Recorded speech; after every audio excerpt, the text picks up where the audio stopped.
Okay, well, happy Monday morning to you all. Today is August the 1st, and I'm headed out on the PCX150 for a work commute. Headed over to the warehouse and probably a couple of other client tasks for the day. And it's going to be a short work week for me this week, just today and tomorrow. And Adrian and I are planning on heading out Wednesday morning pretty early, or hopefully as early as we can get it. Hey, my wife's coming home. Say hi to the wife. No, I've got to go to work. Okay, so where was I? We're planning on heading out early-ish on Wednesday morning and headed out toward Peevely, Missouri to meet up with Neil. And we're gonna spend at least 2 or 3 days, maybe closer to 4 if you include the travel time and all that, moto camping and watching the World of Outlaws sprint cars up there. Neil is really into World of Outlaws. He follows them pretty steadily. I'm not all that much into it. I enjoy watching. Mainly for me, it's just a destination. It's somewhere to go and hang out with the guys and get some wind therapy on the bikes. So we're going to have fun. We're going to discuss our Cannonball Run plans for next year. Figuring out what our ride strategy is going to be, if we're going to group ride, the three of us, and kind of stay together in a pack, or if we want to lone wolf it and try to be competitive for points and all that. I don't really care either way. I'm not really in it to win it. It's more of an adventure to me, so I'm just I'm out there to ride and have fun, partake, So if we decide to lone wolf it, I will probably ride the Navi, just so I can say that I've done it. Sign up for the pain and suffering. If we want to pack ride, then I'll definitely take this. I'll take the PCX150, and Adrian will be on the gray PCX, and Neil is going to be riding his Yamaha S-Max 155. So we'll all be on pretty comparably powered scoots as far as capabilities and range and all that. I think the Hondas might actually do a little better run range than the S-Max. I'm not sure, but speeds are all going to be pretty close. We'll see. So I started tearing into my Silver Wing yesterday, and I just was going to do a couple of little light topical things and ended up tearing half of the fairing off the front of it. It's how it always is. I meant to video most of that project, getting it back on the road and the refurbishing and all that, but I jumped the gun, forgot to get the camera. So I paused kind of where I'm at right now as far as depth in the project, and I might reverse the steps a little bit and show what I've pulled off of it and go back and do that again. I don't know, we'll see. But I'll start doing that series probably this week, or recording it anyway, but I won't be publishing any of that until I get back from this road trip. Ooh, hey guys, like those brakes, do you? Yes, I washed up the scoots yesterday and they needed a good scrub. They hadn't had a bath in a while. This one was wearing pounds of silt and dirt from the Texas Tiddlers run that we did a couple months ago. Those gravel roads that we were running.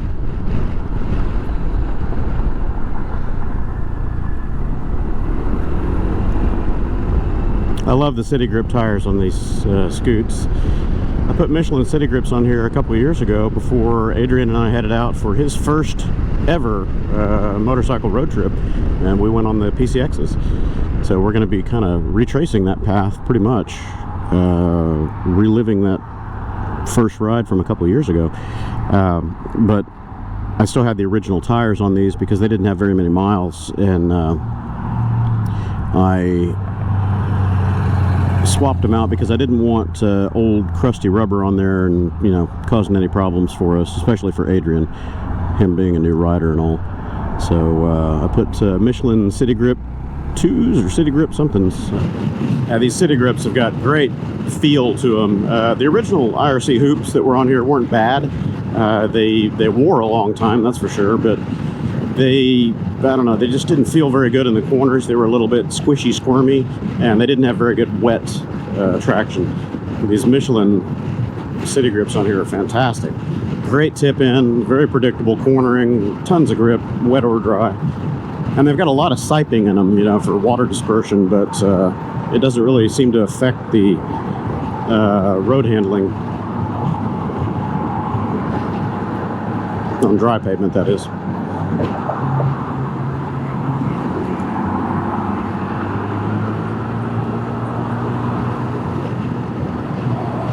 Move it, fat boy. No, he can't accelerate faster than that. Leaving the whole highway empty in front of him because he won't get on the gas.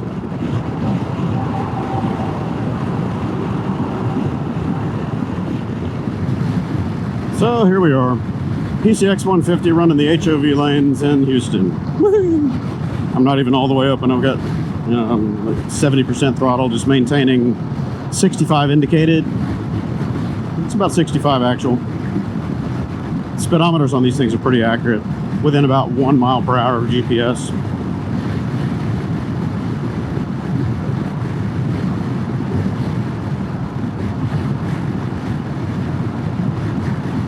Just purred right along. Now, fuel economy drops quite a bit at this speed. It drops down to around 100, maybe a little under 90, high 90, something like that, 97. But when I can get out of the fray and slow down to about 55 to 60, the fuel economy jumps back up to around 110. So Adrian hadn't ridden the PCX150 in quite a while, and he took off yesterday late morning. I don't know, I guess it was about 11:30, something like that, and rode it back to his place, south central kind of edge of downtown area over here. And he sent me a text back saying, wow, that thing flies. I was running 65 to 70 the whole way home, passing cars. He's used to the Super Cub. These things will get right along.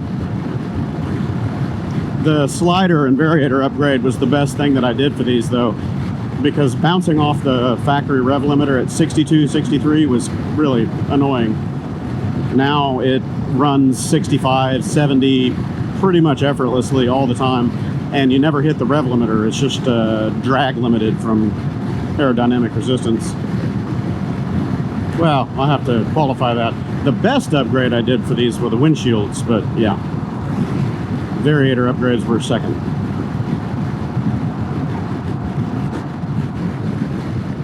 All right, so let's see how the Moto Guillotine is feeling today. See if it's hungry, if it wants to chomp on me. Nope, it's up. They still have it disabled. It must have chomped somebody else. They've had it disabled now for a couple of weeks. It's always up.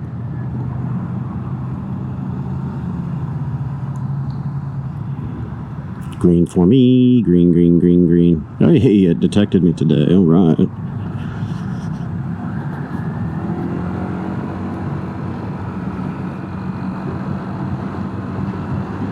Ooh, that was diesel back there. That wet slick that was on the road, I felt the tires kind of slide a little bit when I went over it. Man, you can smell it. It's just raw diesel.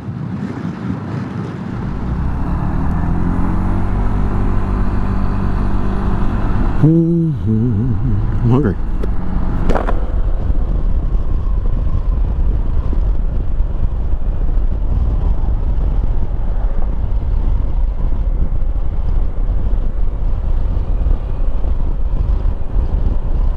Well, looks like I beat the boys here. I don't see any of their cars.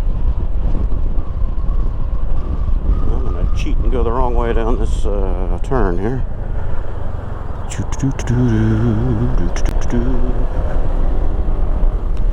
Okay, well, I have arrived. I'm going to eat some breakfast, and then figure out where my next profitable stop is. I'm not sure where that's going to be. We'll figure it out. Should I take a parking space? Nah, I won't take a parking space today. I'll put it up there on the curb.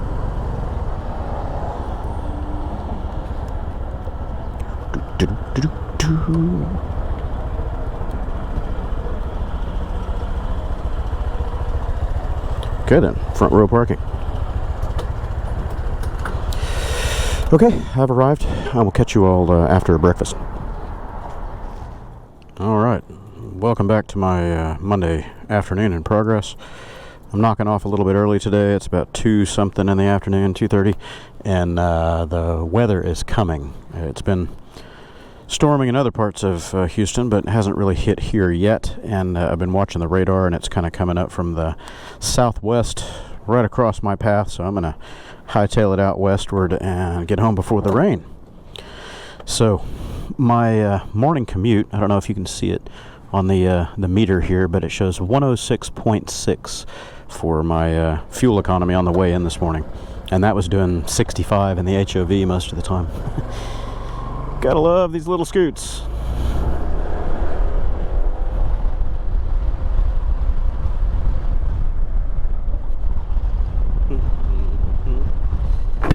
Somebody just dropped a comment on the channel a minute ago. I saw it right as I was stepping out of my office, replying back to my scooter video that I posted yesterday, saying, nice, how about a motorcycle? You need to get a Harley. No. Pass, thanks. Appreciate that offer, but I'm not a Harley fan. I don't really have anything particularly against them other than the fact that they're really loud and not very efficient. I've owned 2 Sportsters in the past. I just don't care for them. I've got a Rebel 1100 parallel twin, and I've got a Ducati Monster 1100 Evo L twin. It's plenty good for me, and that's in addition to my other bikes, of course. But as far as the big heavy hitters, that's fine for me. I don't need all that. I kind of prefer the little bikes these days. They're just more fun to fart around on and throw around, and they sure are a lot cheaper to operate and more reliable. Good lord. Yeah, good. I'll draft this guy. He's speeding up to block me, but that's just fine, dude. I'll just tag right in.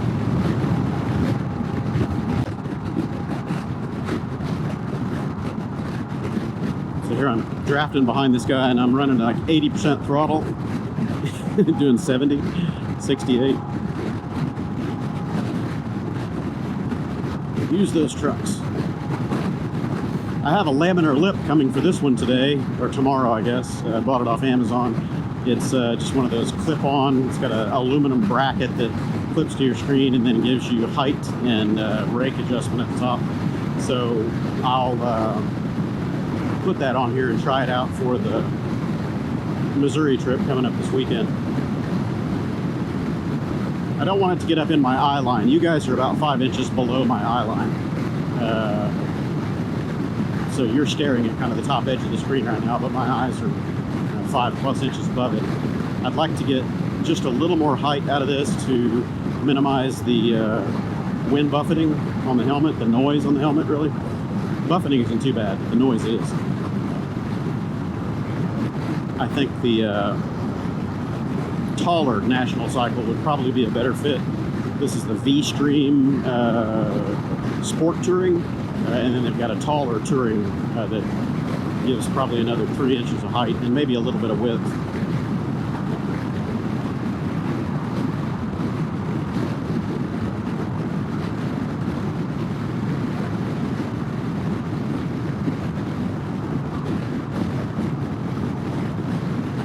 So running full tilt into the wind here, my economy's dropped down to 100.5. Not bad.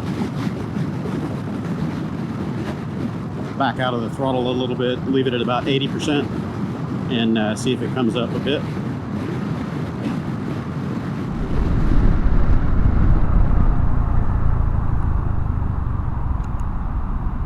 Oh, no footer, no footer, no footer. Nice. Ooh, it's hot in here. I am. Okay, it is a steam bath out here right now. Temperature's like 96, 90% humidity because it's about to rain. Oof. It's a sauna.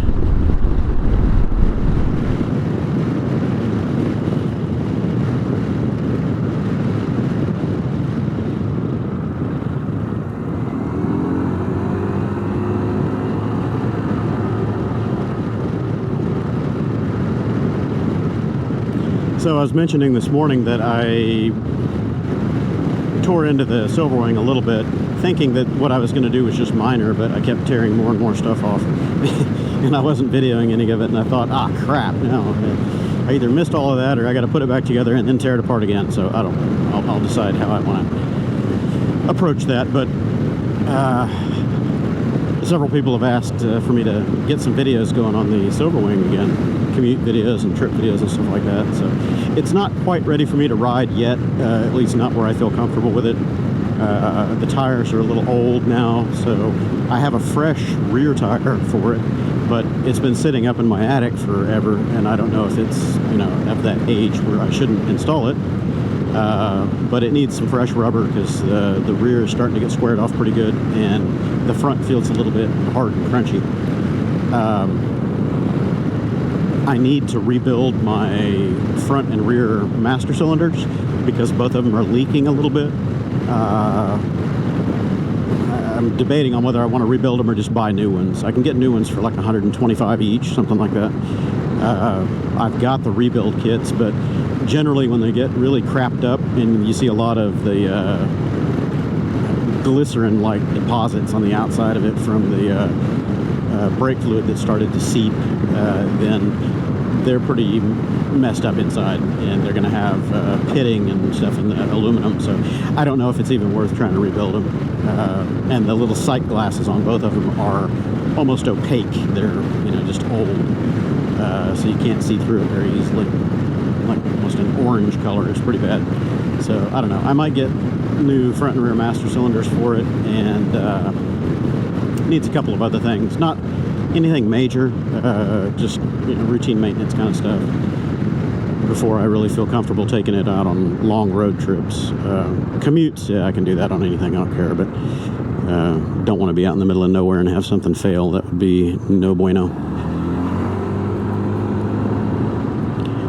I need to look at my maintenance records and remember how old the belt is. I think I've probably got close to 10,000 miles on that belt. So it's going to be time for a fresh belt before I take it too far from home, and that'll be a good opportunity for me to go ahead and fix the clutch while I'm in there, deglaze the clutch, because it was it got glazed up when I was commuting home in traffic on Hardy Toll Road, or not, sorry, Hardy, the other one, West Park Toll. I was stuck in literally crawl and go traffic for 2.5 hours or something like that. It was bad.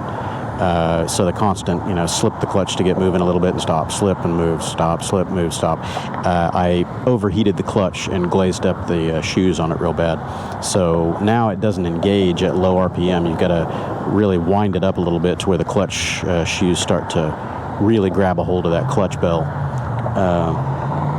So anyway, I just need to tear in there and sand those shoes down and scuff up the inside of the clutch bell, and hopefully it'll behave itself a little bit more. We'll see. But while I'm in there, I'll put a fresh belt in it. That way I don't have to get in there twice.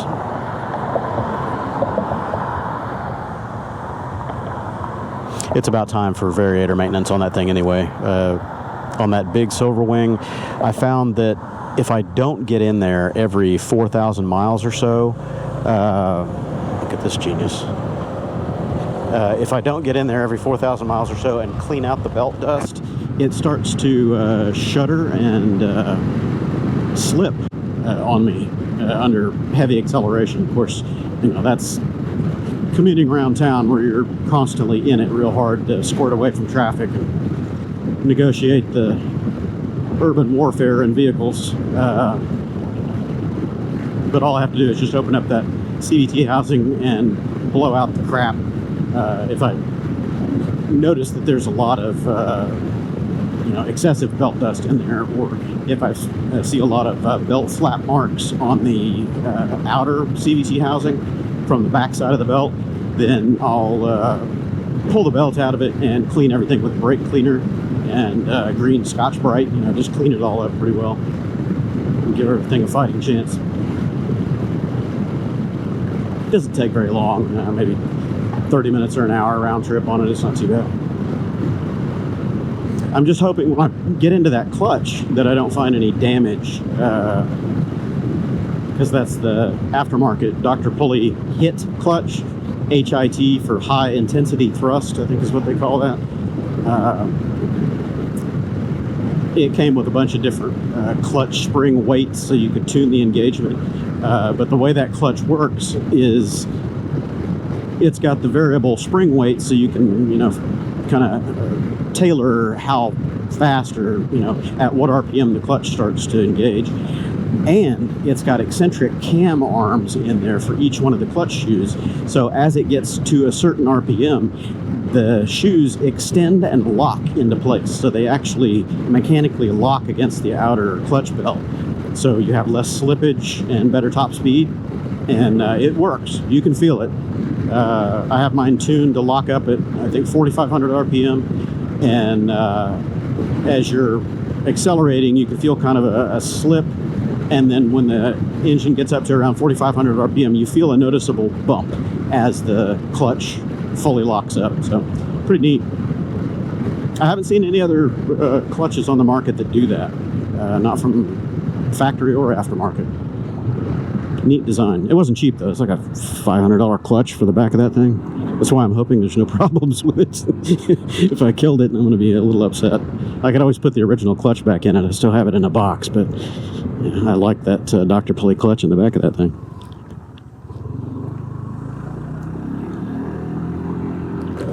Anywho, home again, home again. It's hot. It's just about to rain. I'm going to go inside.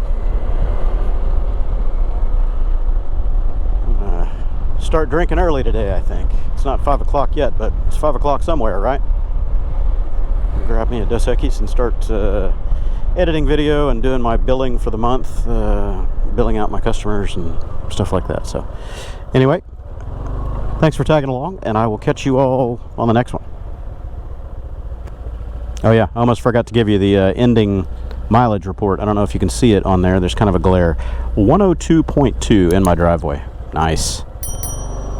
With highway blasting at 65 to and fro.